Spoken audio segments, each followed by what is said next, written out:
তোমরা অনেকেই হয়তো এই লুকটা দেখে ফেলেছো আর অনেকেই আমাকে বলেছো এই দিনটায় এই লুকটা আমাকে ভীষণ ভালো লাগছিল। তো এই দিনটা ছিল আমাদের এক্সাম ডে, আমাদের সেলফ এক্সাম ডে। আর দেখো প্রথমবারের মতো লেন্স পরে আমাদের সকলের কি অবস্থা। তারপরে আমরা সবাই সবার মতো এই মেকআপটা করে নিলাম এবং মেকআপটা আমাদের দারুণ ফ্ললেসভাবে ফুটে উঠেছিল সেই দিনকে। আর এইটা হচ্ছে আমার ফুল লুক এবং আমার বাদবাকি আরও সদস্যদের এই লুক।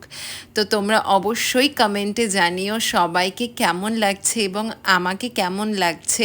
তোমরা যারা বনগাঁতে আছো তারা অবশ্যই আমাদের সকলের সাথে যদি প্রয়োজন হয় কন্ট্যাক্ট করতে পারো এই টাইপের লুকের জন্যে। তো আশা করি তোমাদের এই ভিডিওটা খুব ভালো লাগবে আর আমাদের মেকআপটা কেমন লেগেছে তোমরা অবশ্যই জানিও আর সাবস্ক্রাইব করে দিও আমার চ্যানেলটিকে।